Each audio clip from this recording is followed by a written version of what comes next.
Olá, tudo bem? Eu sou a professora Bruna, do Instituto Federal do Rio Grande do Sul, do campus Osório, e vim aqui para conversar com vocês um pouquinho sobre inserção na cultura maker. Então, no ano de 2020, nós participamos de um projeto da Rede Maker e começamos as instalações no ano de 2021 do nosso laboratório Maker, o Indie Maker.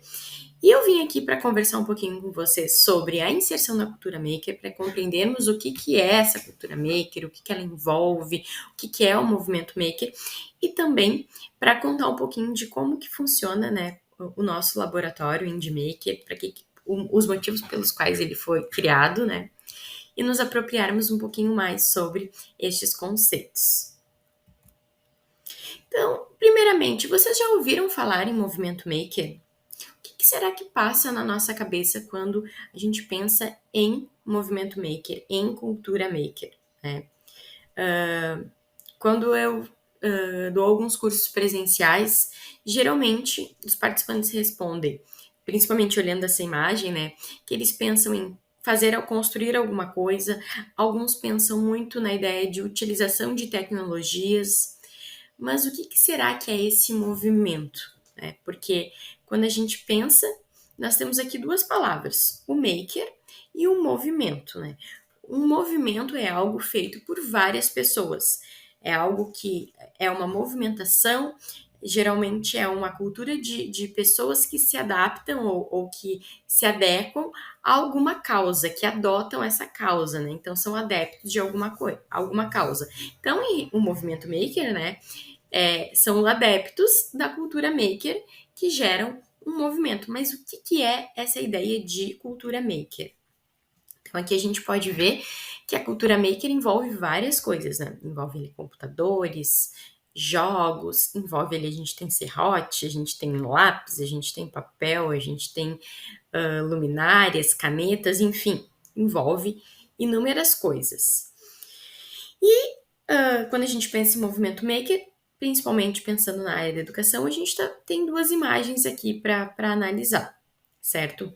Então, nós temos a imagem da esquerda, que tem uma menina sozinha, e temos a imagem da direita, ou talvez para vocês na tela apareça ao contrário, mas que tem um grupo. Então, temos a imagem que tem uma pessoa individual trabalhando e temos a imagem que tem um grupo.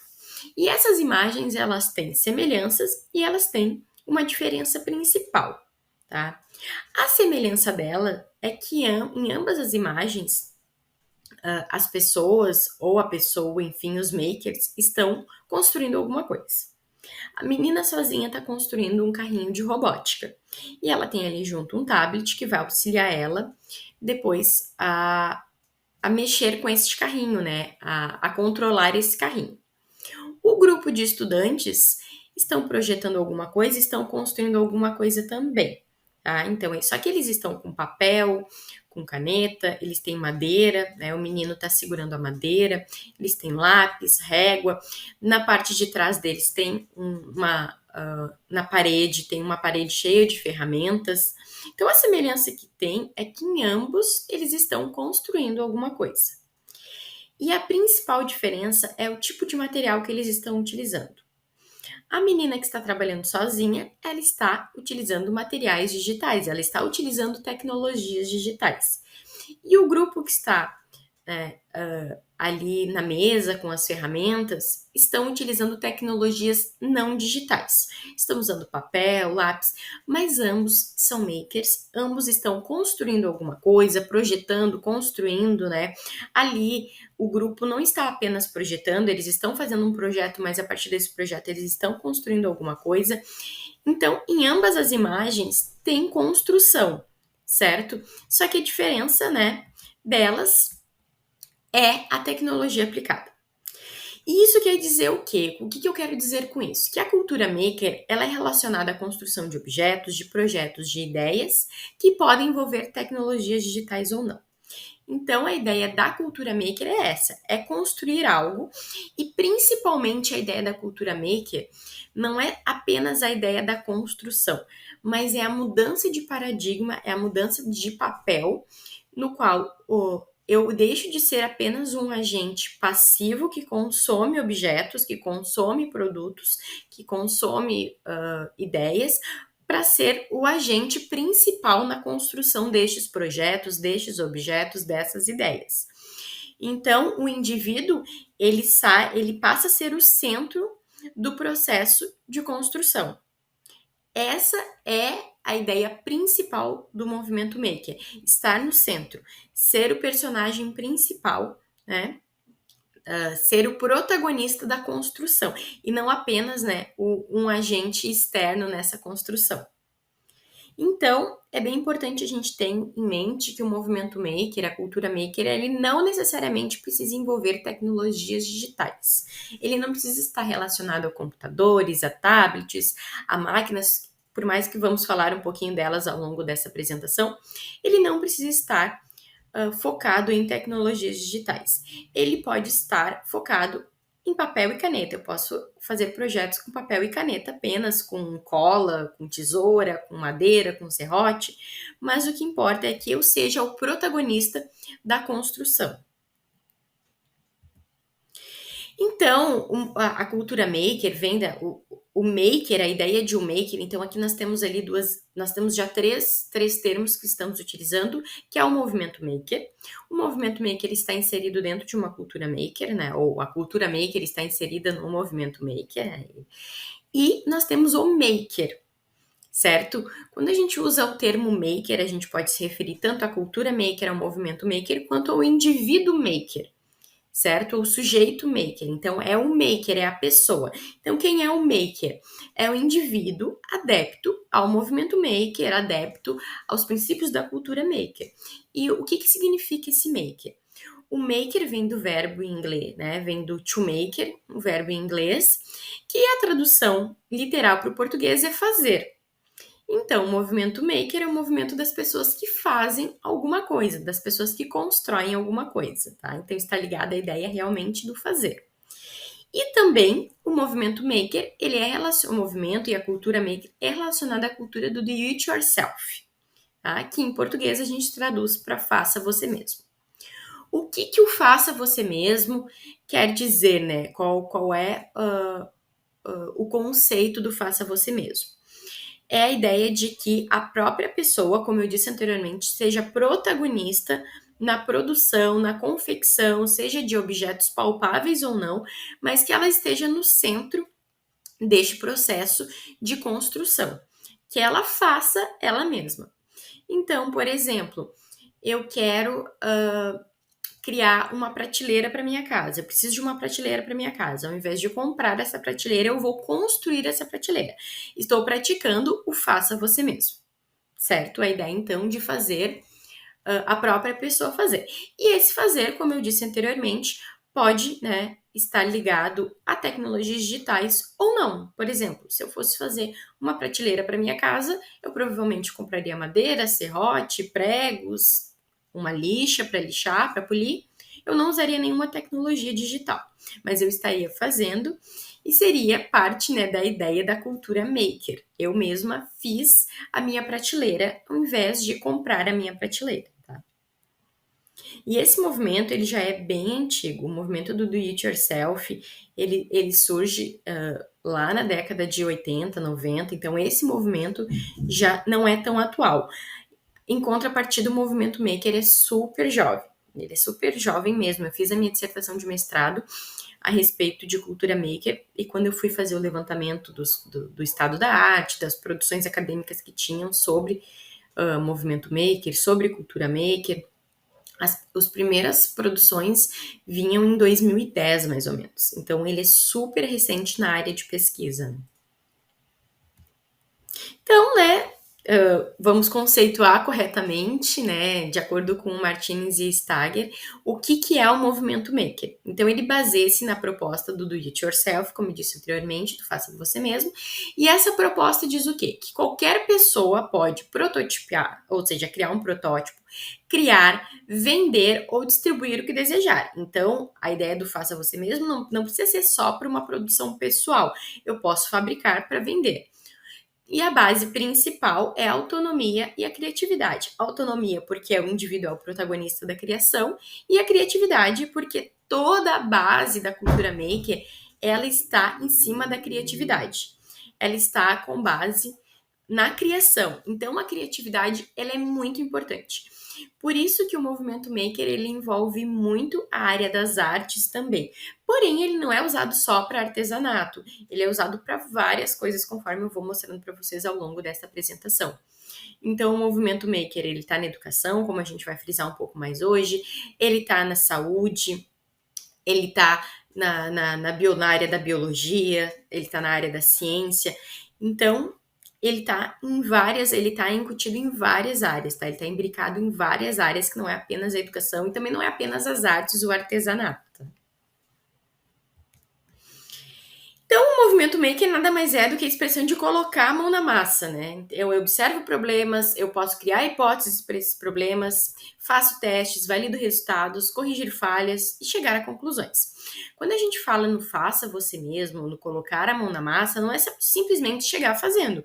O movimento maker ele envolve muito pensamento, ele envolve muito raciocínio, ele envolve muito projeto, como disse ali, eu preciso observar um problema, eu preciso criar hipóteses para solucionar esse problema, eu preciso fazer teste, não é apenas chegar, pegar a madeira e sair cortando. Imagina que vocês fossem fazer uma prateleira para casa de vocês, vocês não poderiam simplesmente pegar a madeira e sair cortando. Vocês necessitariam, né, de bastante planejamento, eu precisaria medir, eu precisaria ver o espaço que eu tenho. Então, eu precisaria criar um projeto dessa prateleira antes para saber que quantidade de madeira que eu vou comprar, para saber que materiais que eu vou precisar, se eu precisar de prego, se eu vou usar cola, se eu vou usar algum tipo de corda para minha prateleira, quais seriam as metragens que eu precisaria cortar, como é que em que local eu precisaria furar a parede para colocar a prateleira, por exemplo. Então envolve, né, muitas questões. E ali nessas questões as falhas elas são super aceitas, porém não é simplesmente uma falha no sentido de tentativa e erro. Eu não posso só falhar para ficar em tentativa e erro. Imaginem vocês furar a parede inteira. Ah, eu acho que é aqui, daí eu furo aqui a parede, vou colocar a prateleira, furei no lugar errado. Imagina como é que ficaria a parede de vocês, né? Mas a ideia do erro é para que eu compreenda o que eu errei e eu possa corrigir, né, através de um novo planejamento, este erro. Então, eu chego também a conclusões. Então, vejam que quantidade de processos mentais que envolvem o movimento maker, o quanto eu preciso pensar para poder fazer alguma coisa, né? Então, não é só chegar botando a mão na massa de qualquer maneira, né? Não é uma terra sem lei. Eu preciso de projeto, eu preciso de parar e refletir. Então, o que é ser maker, né? O que é maker? O maker é criar um brinquedo com as próprias mãos, por exemplo, criar uma pipa, um carrinho, casinhas, bonecas, bolas, como eu disse, em vez de comprar o brinquedo, criar esse brinquedo, construir uma caixa, um cilindro, um prisma, no qual eu posso usar régua, esquadro, compasso, ali eu não estou usando nenhum tipo de tecnologia digital. Fazer uma receita culinária também é maker. Fazer o berço do próprio filho, construir uma pista de skate, elaborar uma horta é também uma atividade maker. Montar um robô, né, uma atividade um pouco mais complexa, que a gente vai precisar de mais tecnologias, de mais conhecimentos, mas tudo isso é ser maker. Então, tem até um autor, que é o Chris Anderson, que ele escreve um livro sobre o movimento maker, que ele diz, todos somos makers. Então, todos temos a capacidade de ser maker, e essa capacidade só precisa ser, essas habilidades precisam ser desenvolvidas, precisam ser trabalhadas. Mas todos podemos ser makers. Eu não preciso de uma infraestrutura muito grande de tecnologia para poder, né, exercer a cultura maker. Então, quais são as habilidades maker? Principalmente habilidades de um maker, né? Habilidade de aprender. Então, principalmente, né, eu preciso de uma bagagem também de aprendizagem, uma bagagem de conhecimentos, como eu disse, para eu não sair furando a parede de qualquer jeito para colocar a prateleira. Habilidade de apoiar, de auxiliar os outros. Então, a cultura maker ela é muito, muito ancorada na ideia de colaboratividade, então de auxiliar as outras pessoas.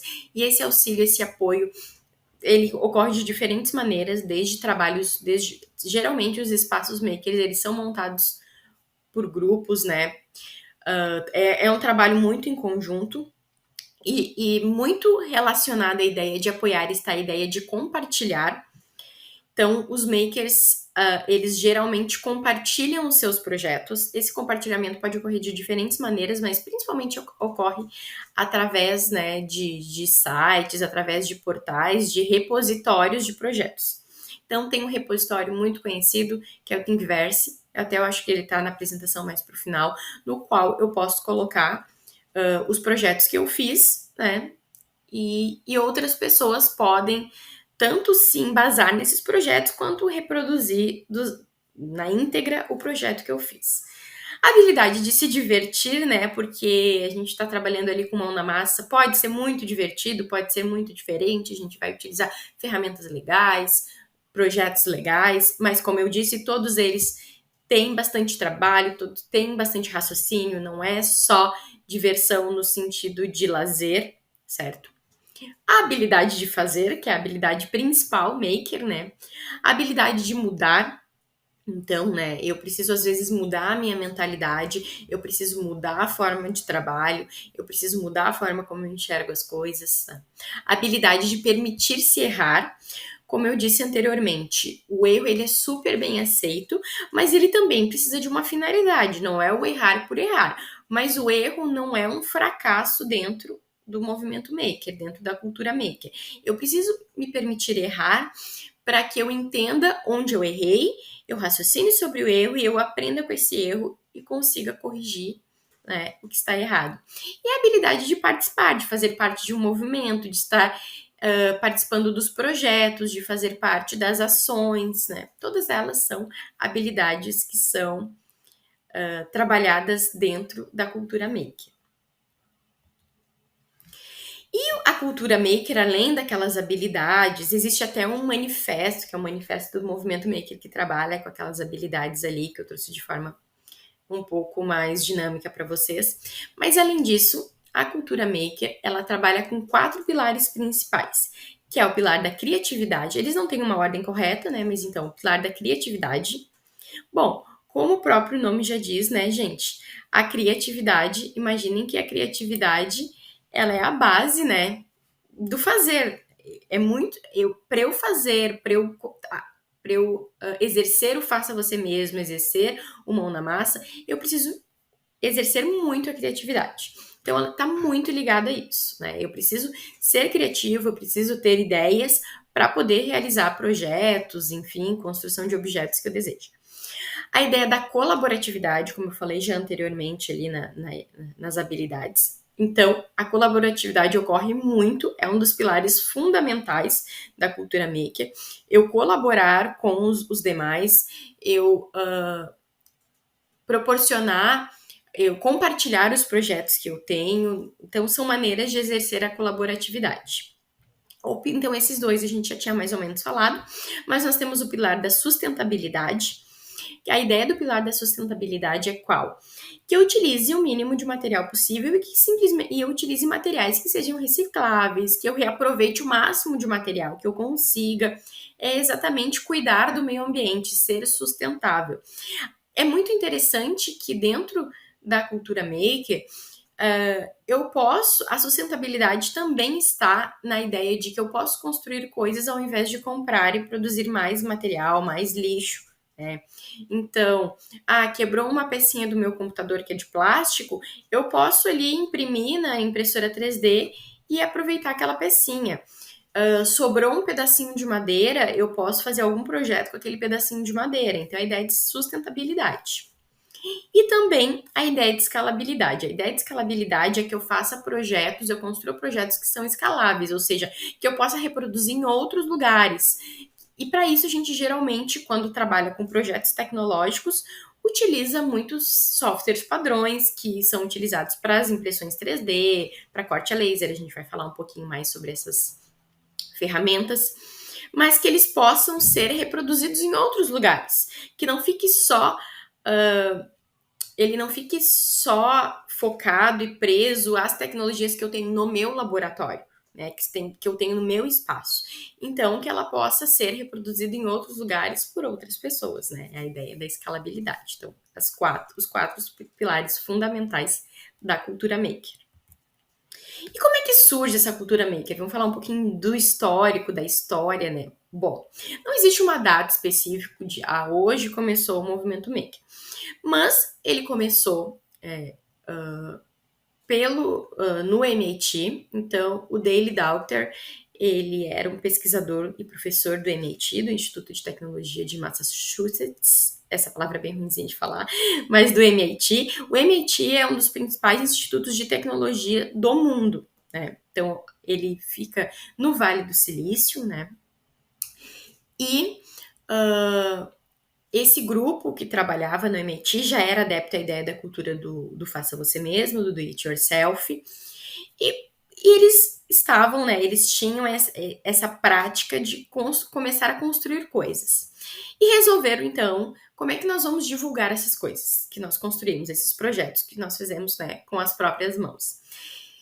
E foi lançada a Make Magazine, que é a principal revista sobre o movimento maker, em 2005. Ela existe até hoje, é uma revista americana, né? E ela foi fundada pelo Dale lá em 2005. Então, essa revista, né, surgiu ali dentro do MIT também, né, a Make Magazine, e eles começaram a publicar os seus projetos e as ideias makers, e enfim, notícias e informações makers. Então, isso começa a marcar, lá em 2005, o início do movimento maker. Com essa função da revista e com esse grupo que já existia no MIT, eles começaram a virar um movimento mesmo.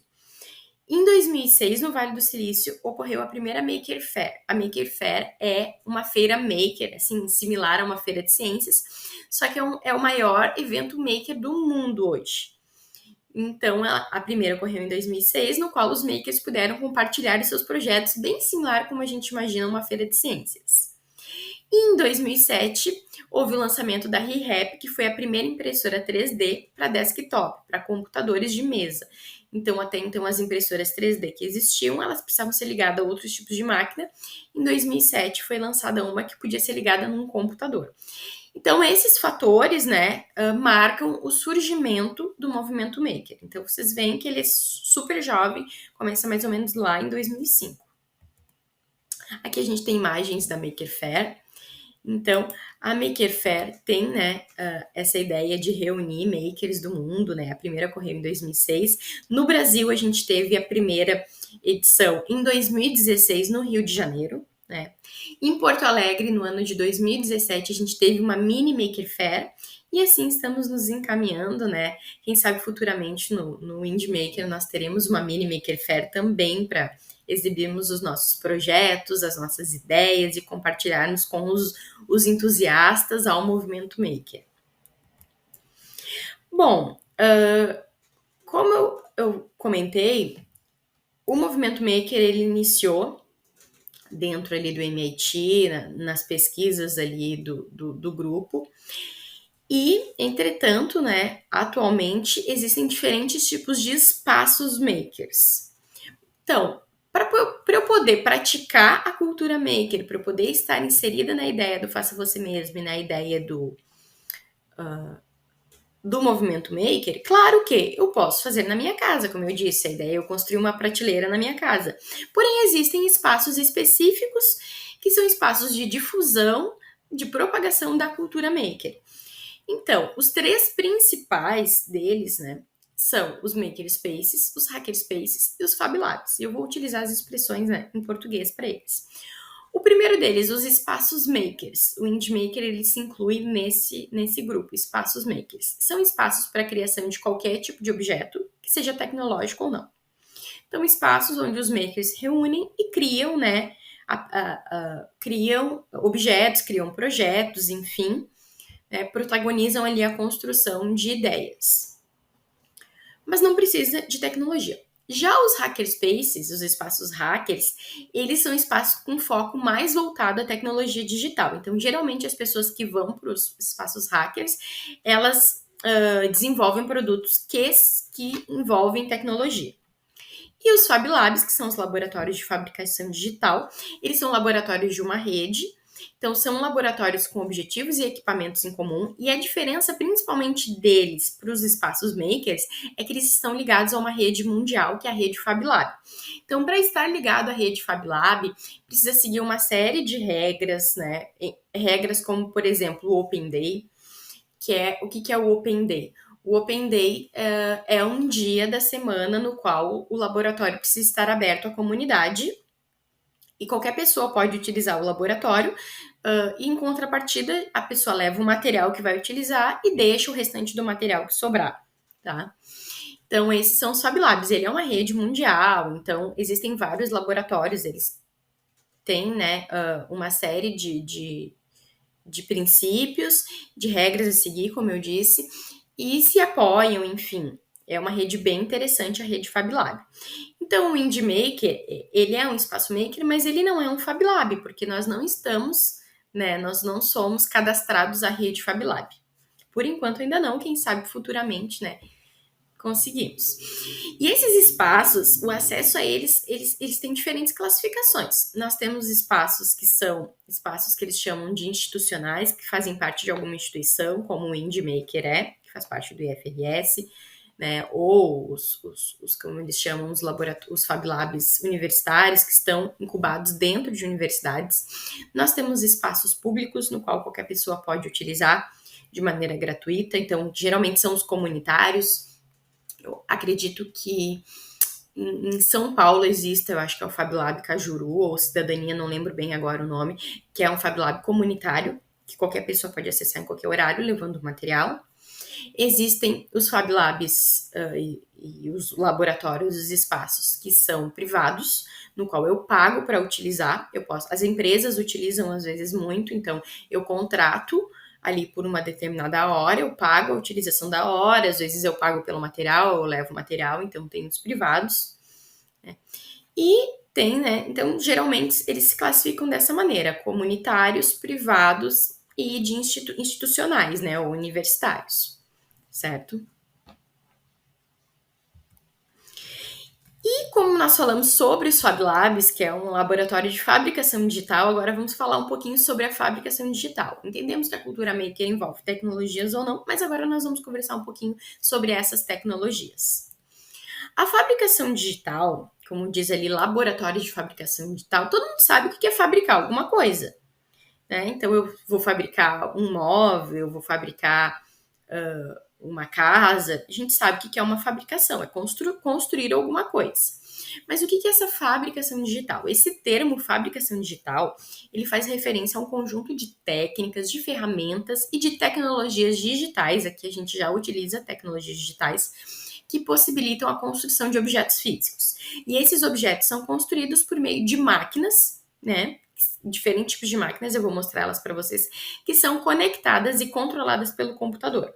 Então, por mais que eu projete com as mãos, né, eu faça você mesmo, quando a gente fala mão na massa, não necessariamente eu preciso recortar, eu preciso martelar, eu posso criar o projeto, eu estou protagonizando a criação da construção do objeto, eu posso criar o projeto e mandar construir, mandar fabricar através de alguma dessas máquinas que vai ser controlada por um computador. E para fazer esse controle, existem diferentes softwares que trabalham com os diferentes tipos de máquinas. Tá? Então, as principais máquinas que a gente vê na fabricação digital, a principal delas e a mais conhecida, que acredito que as pessoas já ouviram falar, ou que pode ser um pouco mais conhecida, são as impressoras 3D, certo? Então, o que é uma impressora 3D? Assim como uma impressora de papel, no qual eu digito um texto ali, por exemplo, no Word, aperto no imprimir e ela vai para a impressora e imprime aquele texto. Então, ao invés de eu escrever o texto à mão, eu crio esse texto, né, num software específico, que no caso é o Word, por exemplo, e eu mando imprimir na impressora que imprime com tinta. Então, aqui a impressora 3D, ela imprime um objeto físico, certo? Esse fio que vocês veem em amarelo é o que a gente chama de filamento. Então, eu faço um projeto no computador ou baixo um projeto de algum repositório, clico na impressão, né? Mando para imprimir, faço as configurações necessárias, mando para imprimir. A impressora aquece esse filamento e vai derretendo ele. Conforme ela vai derretendo, ela vai criando camada por camada do objeto. É o que a gente chama de manufatura aditiva, porque ao invés de eu retirar material para construir alguma coisa, eu estou inserindo material. Então a impressora 3D ela é muito utilizada em diferentes áreas, muito utilizada na área da saúde, na área da medicina. Então eu posso fazer hoje já são feitas próteses, por exemplo, próteses para membros, né, em 3D, aparelhos ortodônticos, aqueles face shields que a gente utilizou, né, muito assim com as máscaras, a partezinha aqui dele que vai na cabeça, feito em impressão 3D. Então, ela é bem interessante, porque ela utiliza exatamente a quantidade de material que é necessária, nada mais, nada menos, né? Ela é sustentável nesse sentido e eu posso fazer customizado ali de acordo com o tamanho que eu quero. Então, existem filamentos que são mais duros, outros são mais maleáveis, existem diferentes tipos de filamentos para impressão 3D. Cortadora laser, então aqui nós temos a laranjinha, essa laranja ela é uma menor, nós temos ela no IndieMaker, que é uma cortadora pequena laser, a gente chama de CNC. Como é que ela funciona? Ela corta madeira, acrílico, ela corta papel, papelão, couro, tecido, certo? E ela corta através de um laser que queima e faz o corte, né, nessa queima. Também eu vou ter um software, eu vou criar o projeto do que eu quero cortar e ela tanto pode cortar como pode gravar. Então eu posso, por exemplo, configurar dizendo que determinada parte, imagina que eu quero criar uma caixinha. Então a tampa da caixinha eu vou cortar e em cima da caixinha eu quero gravar alguma coisa. Ela vai cortar também, só que de uma maneira mais leve, que não vai cortar profundamente para separar a madeira, né? Ela vai só gravar alguma coisa. E aqui nós temos a azul, a grande, a gente chama de CNC Router, é uma CNC de grande porte, então eu já consigo, na laranja ali, na CNC pequena, eu trabalho com chapas menores de MDF, por exemplo, e na grande eu já consigo trabalhar com chapas bem maiores. Essa nós ainda não temos no IndieMaker, mas estamos, né, tentando através de projetos. Então é bem interessante o que a cortadora laser pode fazer, porque diferente da impressão 3D, ela é bem mais rápida. Então o corte dela é bem mais rápido. A impressão 3D é um pouco mais demorada, né? Mas essa daqui é mais rápida e geralmente o material com custo um pouco mais acessível. Nós temos a cortadora de vinil, que ela corta adesivos. Mesma coisa, mando para o computador, só que ela vai cortar um vinil e eu posso criar um adesivo e colar, né, de maneira customizada ali nos objetos que eu quero. Nós temos o scanner, nós não temos, quer dizer, estou mostrando os elementos, nós não temos no IndieMaker, mas existe a cortadora de vinil. O scanner 3D nós temos, então o scanner 3D é bem legal, porque ele faz o processo reverso, né, da impressora 3D, porque a impressora 3D pega o projeto, eu desenho o projeto, pego ali um objeto que eu já tenho ele graficamente, ou construo graficamente ele num software e mando imprimir. Agora imagine que vocês têm um objeto físico e vocês querem fazer ele na impressora 3D. O que o scanner 3D faz? Ali tem ali um Bambi, né, em cima do scanner, e ali o scanner ele vai escanear todo o Bambi, às vezes a gente precisa mudar ele de posição, enfim, e vai passar para o computador. Então ali na tela vocês estão vendo em azul, ele passou para o computador e o que ele vai fazer? Ele vai, a partir disso eu posso mandar imprimir ou cortar na laser, enfim, mas principalmente imprimir na impressora 3D aquele mesmo objeto que eu escaneei. É bem interessante essa ideia, tá? Enfim, chegamos, né, como eu disse, o movimento maker ele se inclui em diferentes lugares. E na educação, como é que ele se inclui? Ele não foi criado para educação, mas a educação percebeu que ele poderia ser utilizado, né, principalmente com a ideia do mão na massa. Então, na educação, o movimento maker ele é relacionado à metodologia do Learning by Doing, que foi criada lá na década de 30 pelo John Dewey, que é a ideia do aprender fazendo. Então, se eu tenho um espaço onde eu posso fazer coisas, eu posso utilizar esse espaço para fins de aprendizagem, né, através do mão na massa, e eu posso usar de diferentes maneiras. Eu posso tanto utilizar como disparador para trabalhar os conceitos que eu vou trabalhar em aula, ou eu posso trabalhar os conceitos em aula e levar os estudantes para fazer uma atividade. né? No Windmaker, nós vamos iniciar agora um calendário no qual os professores vão ter, né, alguns momentos que eles vão poder agendar o Windmaker, assim como a gente agenda outros tipos de laboratório. E também nós temos um projeto que vai iniciar, que é o Windmaker.prof.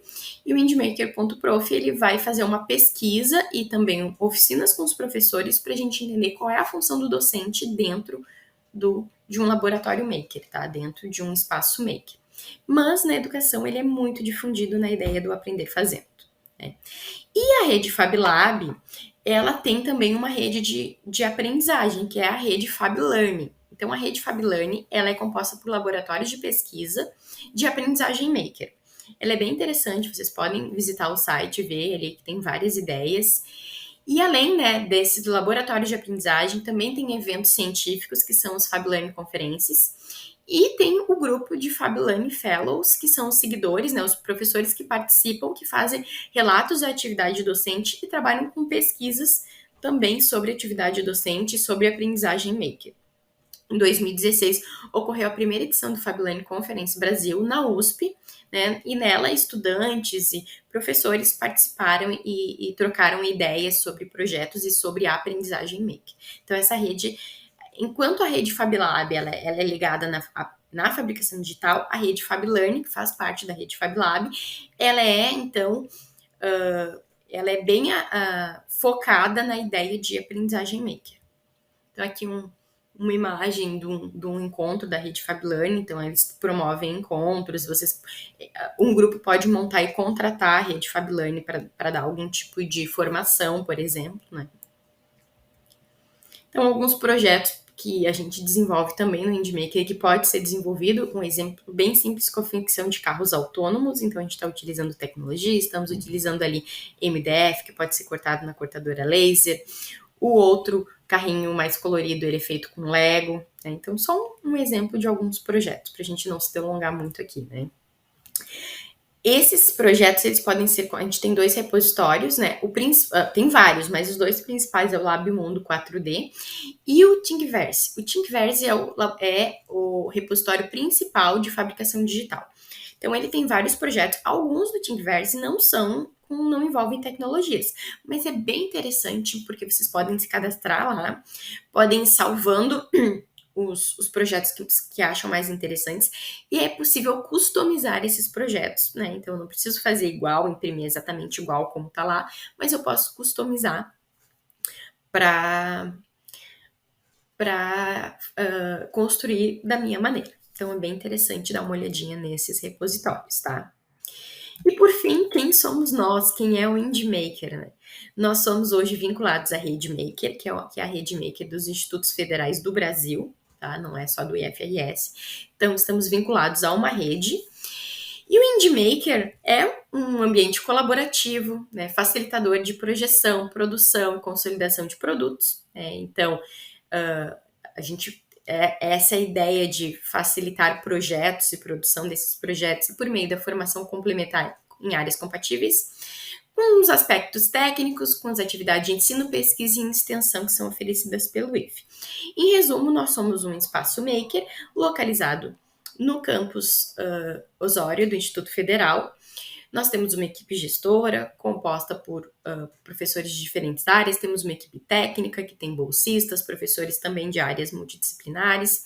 Estamos iniciando, né, as nossas ações dentro do movimento, já tivemos alguns cursos de formação, temos 2 projetos que já acontecem no laboratório, que é o ProGIF, que é um projeto de robótica, temos o projeto Windmaker.edu, que visa levar a cultura maker às escolas da região, e vamos iniciar com o projeto de pesquisa Windmaker.prof, mas né, ele já está aberto a visitações e muito em breve já vai estar aberto para os professores utilizarem com seus estudantes em momentos de aula.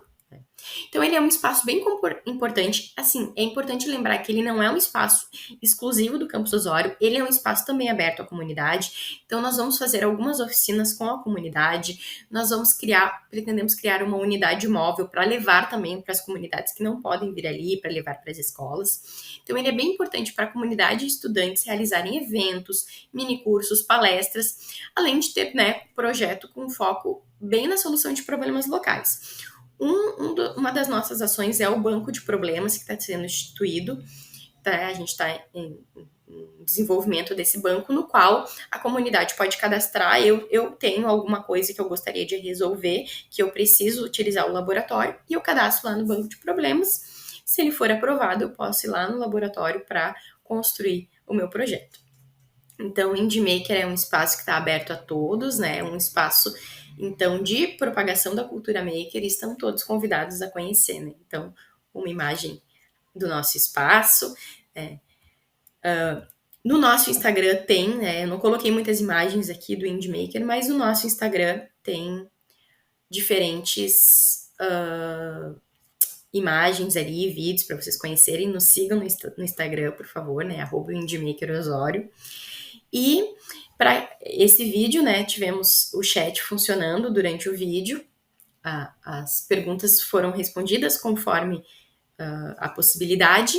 Mas caso você esteja assistindo esse vídeo depois dessa transmissão ao vivo, você pode deixar os seus questionamentos abaixo nos comentários do vídeo e a equipe do Indie Maker vai respondendo, né, assim como possível. Então, agradecemos a atenção de todos nós, né, falo em nome da equipe técnica do Indie Maker, e esperamos, qualquer dúvida nos mandem, né, por e-mail, né, vou deixar também aqui no link do vídeo ali, nos comentários do vídeo, os nossos contatos, e estamos abertos à visitação e tirar dúvidas e conversar um pouquinho sobre a cultura maker. Obrigada pela atenção de todos e uma boa noite.